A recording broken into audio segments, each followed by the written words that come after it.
Welcome to Twisted Truths, where betrayal meets brutal payback, and where the most unexpected twists expose what people are really capable of. This story isn't just shocking, it's personal. My name is Jeff Saunders. I'm 44 years old, and for over a decade, I helped turn a struggling startup called Novacore Systems into a rising force in the energy tech world. I built teams, coded the foundation of our platform, and stayed through every sleepless night that kept us alive. And when a Fortune 500 giant named Revlon Energy acquired us, I was the only one who didn't celebrate. Because I already knew I was disposable. It was Caroline Vega, the new CEO of our division, who did the firing. Her tone over Zoom was clinical, like she was reading off a list. "Jeff, your role doesn't align with the new structure. We're consolidating departments." That was it. 12 years, gone in a 7-minute call. She didn't even look uncomfortable. I didn't argue. I didn't beg. I just asked about the transition process, noted the details of my severance, and logged off. But inside, I was burning. Because what Caroline didn't know was that the very systems they were acquiring, the backbone of Novacore's software, the ones Revlon's infrastructure couldn't even handle, those systems were mine. Not just by authorship, but by sweat, sacrifice, and soul. I should have seen it coming earlier. Our original founder, David Morrow, had built Novacore on values. Innovation, trust, loyalty. When he got sick, his son, Miles, stepped in, armed with a shiny MBA and a gleam in his eye that said, "Exit strategy." Within 6 months, I stopped hearing words like future and started hearing synergy, acquisition, and Q4 targets. The worst part? I stayed loyal. I had offers over the years, better pay, bigger titles. But I believed in what we were building. I gave up holidays with my daughter. I lost my marriage. And I kept showing up. When I finally started to suspect something was wrong, it was already too late. Caroline came in like a scalpel. Cold, sharp, and surgical. Within 2 weeks of the acquisition, half the innovation team was gone. They left our roadmap behind like yesterday's garbage and shoved their outdated enterprise stack on our best clients. I sat at home, looking at the whiteboard in my office. Still had the client names on it. Still had the solutions I designed myself, tailored, elegant, irreplaceable. Revlon had no idea how to support any of it. I got a text from Marta, one of our lead engineers. "They're gutting the dev pipeline. Jeff, you were right. We need you. Are you still thinking about that thing you mentioned?" That thing was a plan I had started sketching in secret after overhearing a Revlon exec laugh about streamlining us before the acquisition even closed. It wasn't sabotage. It was survival. A blueprint for a company that could do what Novacore used to dream of, only smarter, leaner, and free from corporate rot. But I wasn't ready. Not yet. The real betrayal came 2 days before they let me go. Caroline requested access to my archives, our development documentation, roadmaps, prototypes. She said it was to ensure a smooth transition. I handed it over like a good soldier, not knowing she was preparing to cut me loose the very next day. They took everything I'd built. And they thought I'd just disappear. But they made one mistake. They underestimated how many people still believed in me. That night, after I packed up the last of my desk and walked out of the building I'd helped design, I texted Marta back. "Dinner at my place. Bring anyone who's ready to talk." By 7 p.m., my living room was full. They say betrayal doesn't just break your heart, it rewires your brain. That first week after getting fired, I found myself drifting. Not sleeping. Not thinking straight. I'd open the fridge and forget why. I'd walk into my office, my home office now, and just stare at the whiteboard like it still meant something. 12 years. Gone. But it wasn't just about me.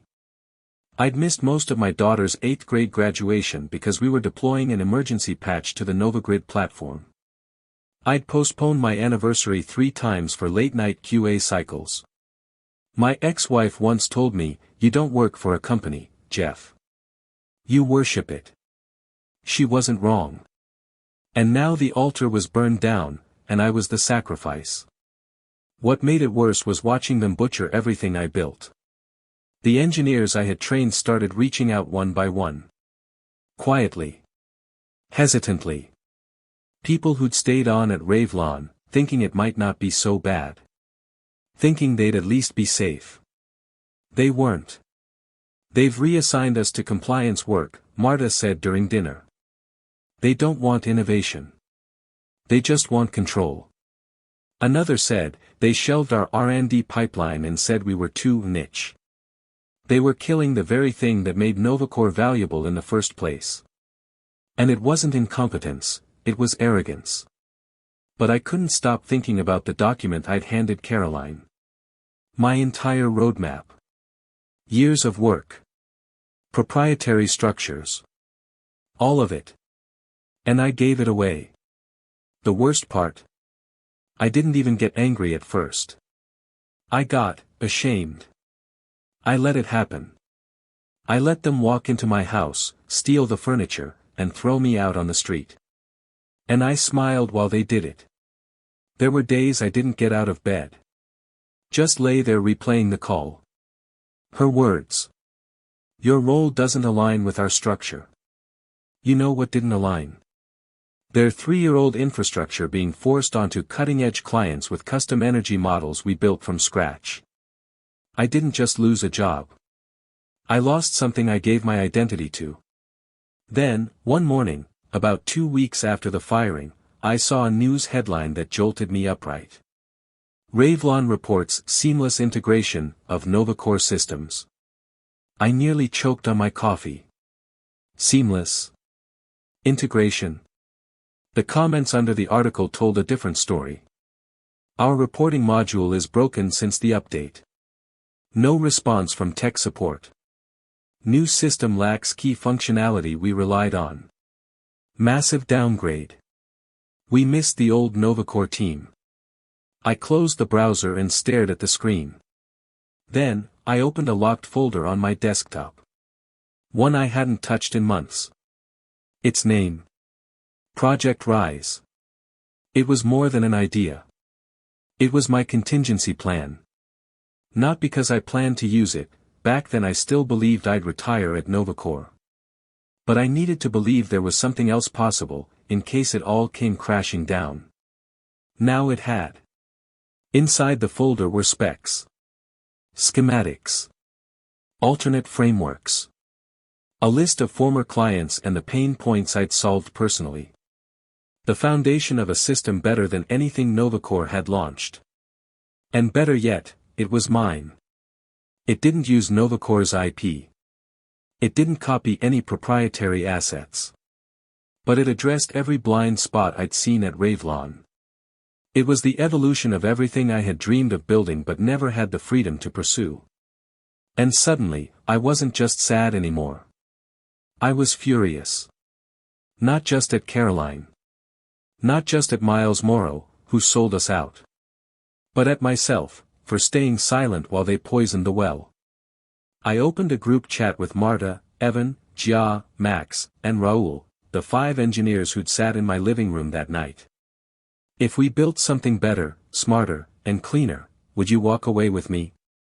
The responses came back faster than I expected. Marta, name the day. Evan, I've been waiting for you to say that. Jia, they're already strangling innovation here. Max, let's burn them without touching a match. Raoul, tell me when and where. I stared at the screen for a long time. Because that was the moment I realized, I wasn't alone.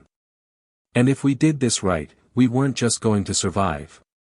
We were going to take back everything they tried to bury. A few days after that group chat, I sat alone in my home office with the blinds drawn and 3 screens open. Coffee in hand. Eyes burning. I was combing through my severance package again, this time with a lawyer's eye and a grudge the size of Boulder. That's when I found it. The non-compete clause Revlon had baked into my exit paperwork was sloppily written. It was almost like they assumed someone like me wouldn't read the fine print. Or worse, that I wouldn't have the guts to fight back. But I did. Clause 4.2b, employees shall not engage in or contribute to competing activities that utilize proprietary systems, structures, or client information derived directly from Novacore solutions. Sounded airtight. But then I flipped to the definitions page, and that's where their legal armor cracked. There was no detailed definition of what constituted proprietary systems. No legal precedent cited. Nothing binding me from innovating in the same space using my own architecture. No exclusivity period. Just vague, corporate jargon meant to sound intimidating. I had spent 12 years designing Novacore's energy optimization algorithms, and I'd done so while documenting every iteration in my own files. The foundational code was mine, distinct enough to be legal, different enough to be bulletproof. And better yet, my severance didn't include any clause barring communication with former clients, as long as I wasn't soliciting them with identical products. They messed up. I printed out the pages and highlighted every weak link. I emailed them to my attorney friend, Carla. We hadn't spoken since my divorce, but I knew she loved nothing more than taking down arrogant corporations. Her reply came an hour later. Subject, they're screwed.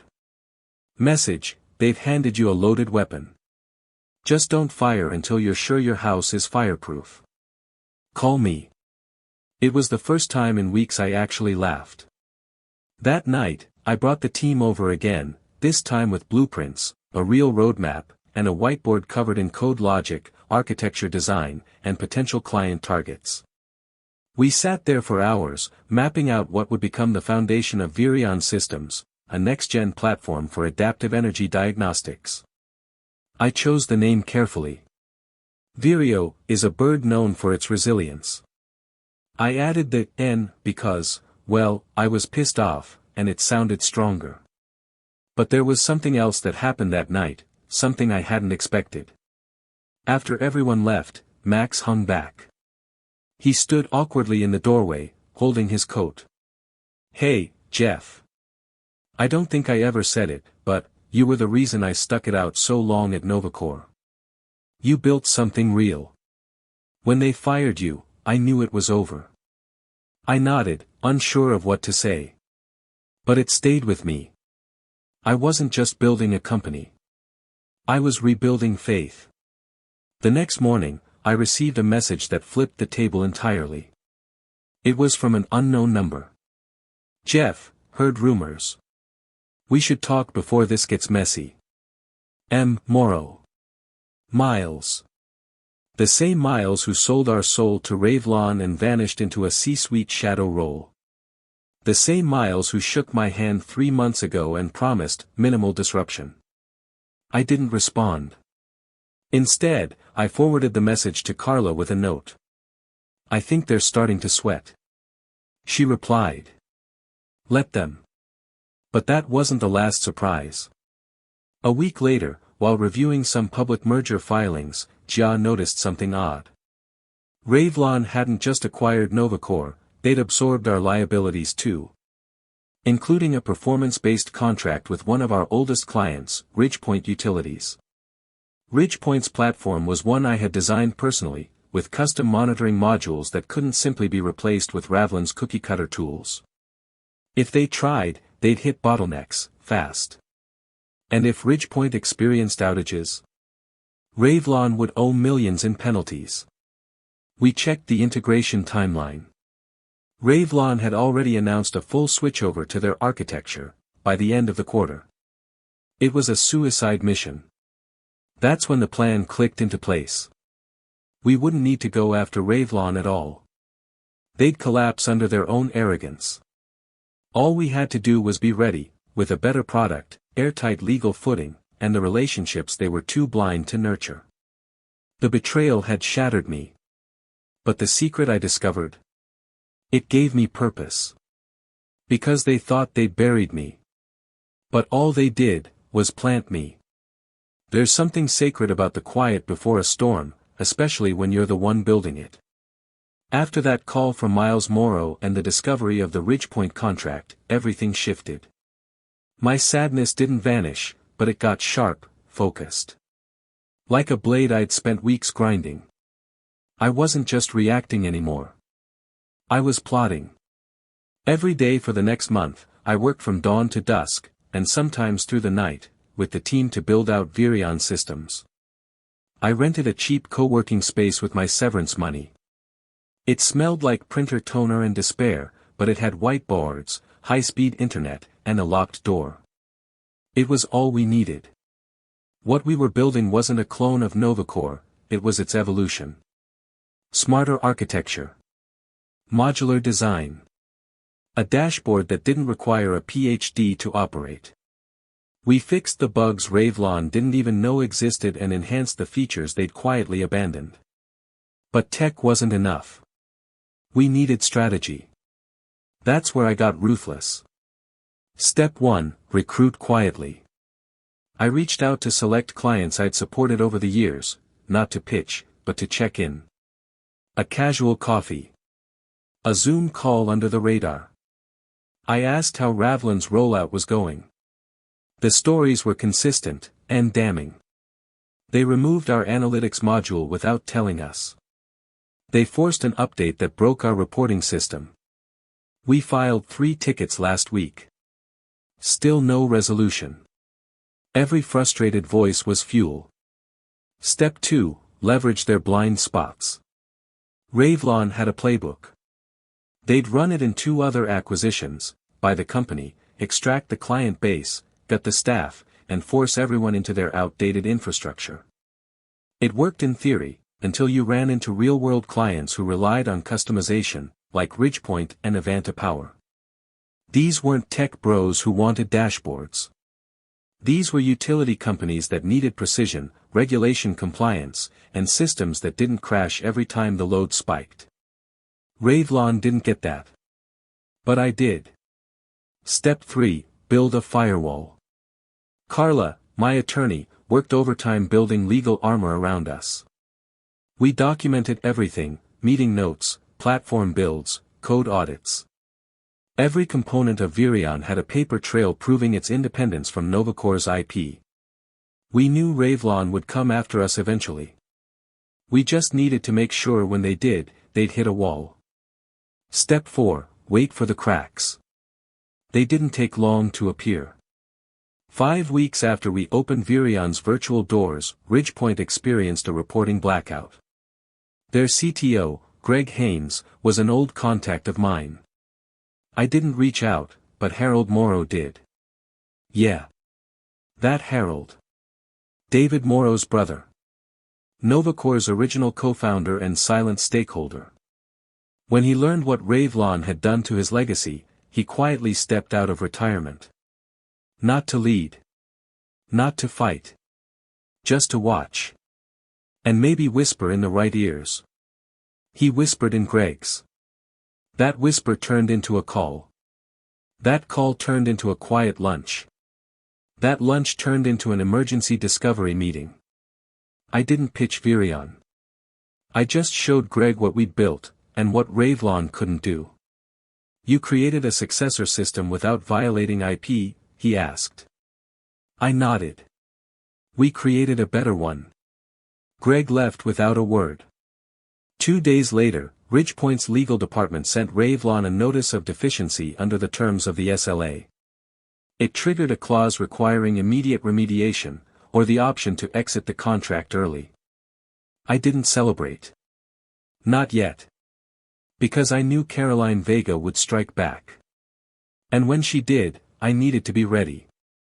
That night, I opened a locked drawer in my desk. Inside was the original NDA I'd signed at NovaCore. I scanned every clause again, every outdated term, every vague definition, and smiled. The one thing I never gave them. My integrity.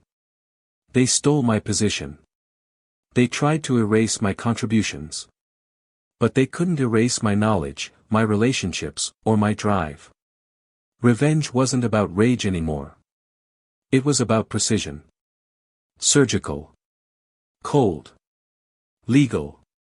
And unstoppable. Because this time, they wouldn't even know they'd lost.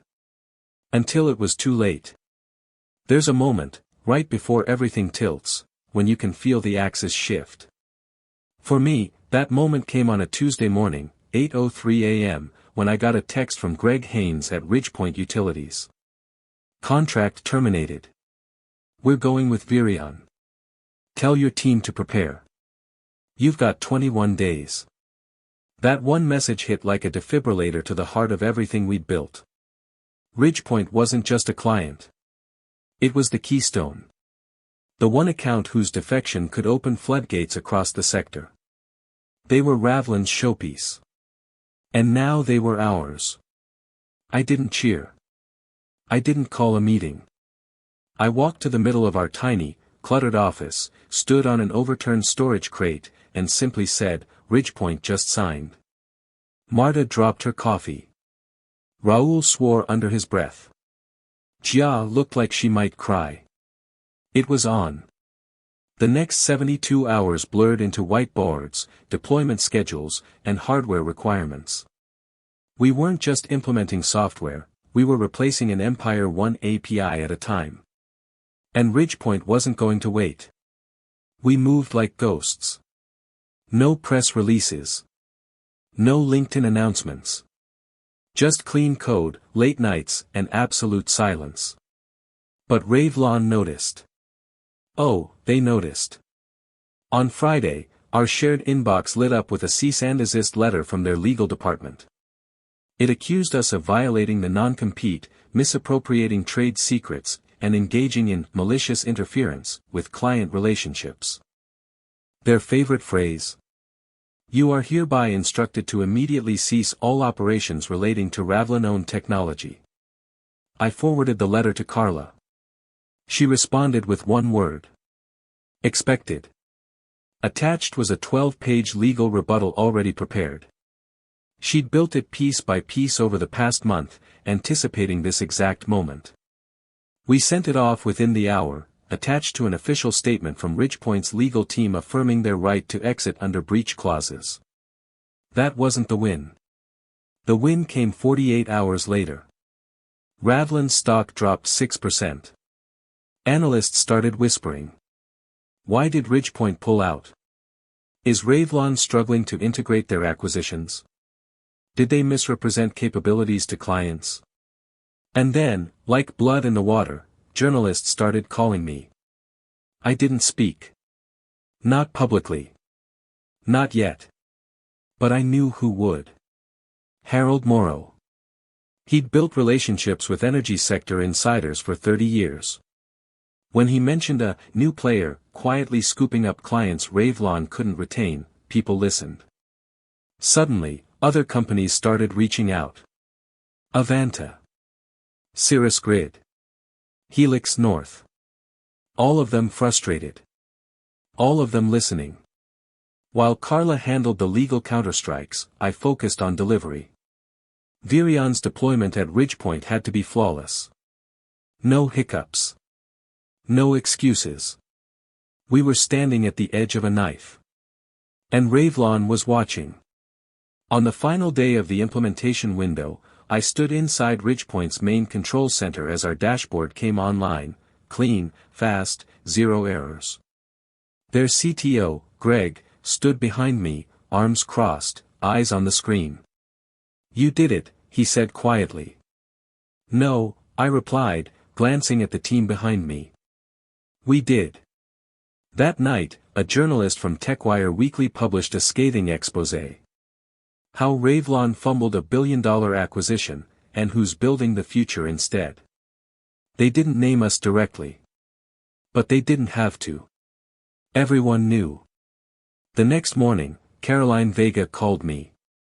Yes, that Caroline. Her voice was cool, rehearsed. Jeff, we need to talk. This isn't sustainable, for either of us. I didn't say anything. Just listened. Ravlon is willing to offer you a consulting arrangement, exclusive, high compensation. We'd like to bring you back on, officially. There it was. The bribe. Wrapped in civility. Drenched in desperation. You don't want me back, I finally said. You want to neutralize the threat. Her tone sharpened. You're skating a very thin line, Jeff. We're not the kind of company you want as an enemy. I smiled. You already made yourself my enemy, Caroline. You just didn't notice when the war started. I hung up. And just like that, the execution was no longer just beginning. It was fully underway. I should have known. The moment things started going too well, the universe reached for its usual card. Betrayal. But this one, I didn't see coming. After Ridgepoint's successful launch, we were on fire. In 3 weeks, we'd signed 2 more clients. Our office expanded. We upgraded our server stack.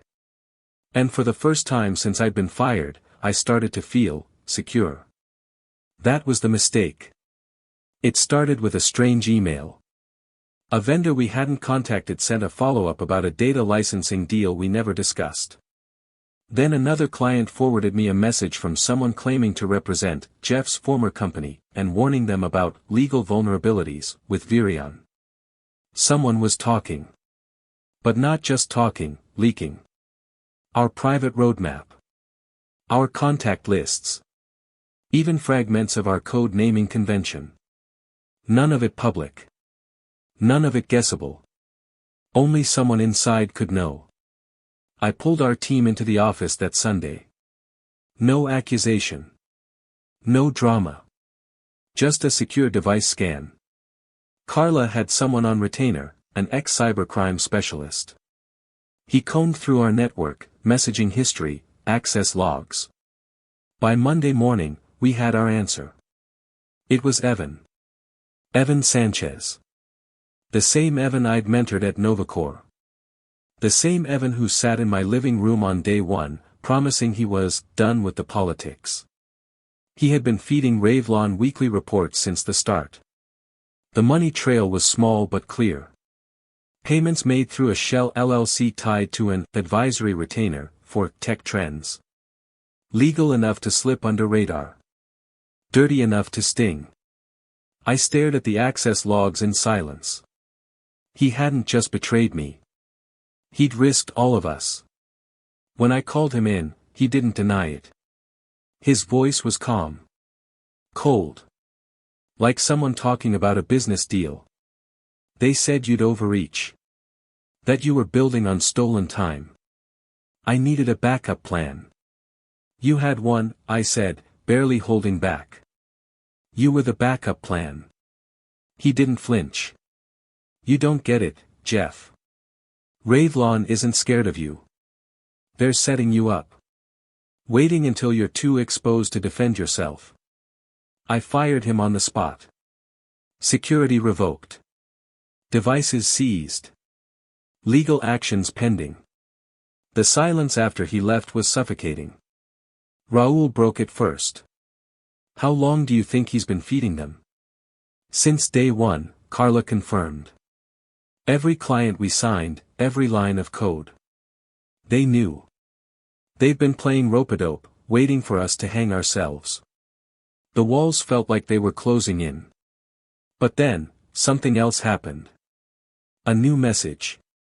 This time not from Revlon. Not a threat. It was from Harold Morrow.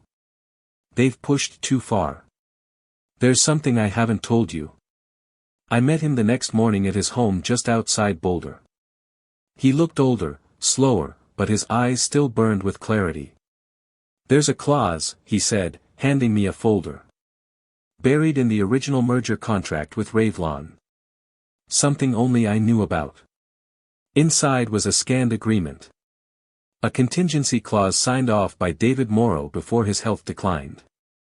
It stated that any failure to maintain performance thresholds for Ridgepoint, Avanta, or Meridian within the first 2 fiscal years could trigger a forced license reversion, returning key platform rights to a qualified legacy stakeholder if the client defected and performance breaches were documented. And guess what? All three clients had experienced measurable performance failures since the Revlon takeover. That meant if we could legally position Virion as a legacy successor with the technical credibility and stakeholder support, we could reclaim the original Novacore platform rights. Not just compete. Own. The twist hit me like a freight train. Revlon didn't just fear us. They knew this clause existed. That's why they tried to buy me off. Why they planted Evan. Why they kept their lawsuits loud but never decisive. They were bluffing. And we were holding the cards. I looked up at Harold.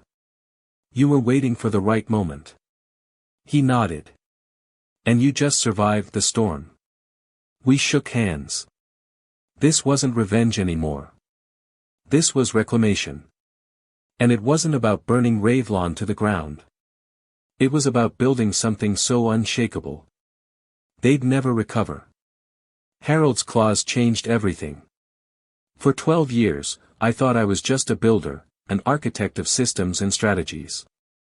But that buried document proved I was something more, a rightful heir to the vision Revlon had tried to erase. And now, with Ridgepoint and Avanta in our corner, and Revlon bleeding clients, we had a legal lever big enough to move the earth. Carla wasted no time. She assembled a legal task force to file a licensure reversion petition, activating the dormant clause from Harold's document. It was niche. Obscure. But valid. And it would allow us to reclaim the original Novacore codebase, trademarks, and infrastructure IP that Revlon now couldn't even operate properly. But that wasn't the poetic part. The poetic part was Meridian Energy. Our last and largest client before the buyout. One Revlon had promised to seamlessly transition. One whose infrastructure I had personally overseen for 4 years. They were already showing signs of failure. Monitoring gaps. Reporting blackouts. Delays in energy distribution analytics. The exact nightmare scenario I had warned about. I didn't reach out directly. Harold did. Quietly. Respectfully. He handed them 2 things. 1, a performance breakdown showing how Revlon's failures would violate at least 5 federal utility compliance regulations. 2, a technical white paper from Virion, proposing a custom-built migration within 45 days with 0 service downtime. Meridian called back the next morning. We're in. That same week, Virion signed a provisional 3-year, multi-million-dollar contract with Meridian. The deal triggered all remaining reversion rights under Harold's clause. We now legally owned the bones of the very system Revlon had spent billions acquiring. When the news broke, industry sites lit up.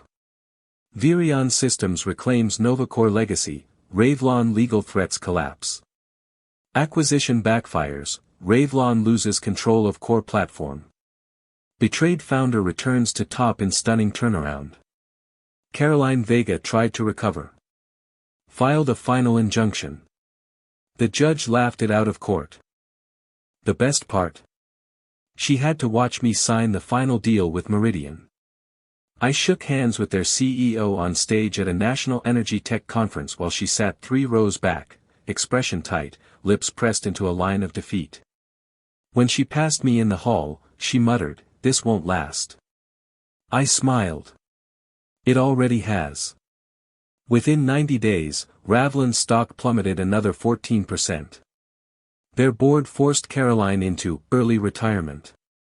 Miles Morrow quietly left the company soon after, accepting a position at a third-rate VC firm. As for Evan, he sent a letter. Apology? Excuse? I didn't open it. I forwarded it to Carla and deleted the thread. Because betrayal isn't something you revisit. It's something you outgrow. 2 years later, Virion Systems is thriving. 41 employees. 4 major contracts. 0 attrition. Our office overlooks the mountains just like the one I used to sit in, except this time, the view doesn't feel like a lie. Harold visits sometimes. He never asks for anything. He just smiles when he sees the team buzzing, reminded of what Novacore was meant to be. And me? I'm no longer driven by anger. Not anymore. That part of the story is over. But I do keep one thing above my desk. A framed quote, etched into the metal plate from our first server rack. They thought they buried us. But they didn't know, we were seeds. In the end, truth has a way of surfacing, even if it comes twisted through pain and betrayal. As one wise voice once said, sometimes your greatest enemy was once your closest ally. If this story struck a chord with you, let us know in the comments. And don't forget to subscribe, share, and spread the word, because justice deserves to be heard.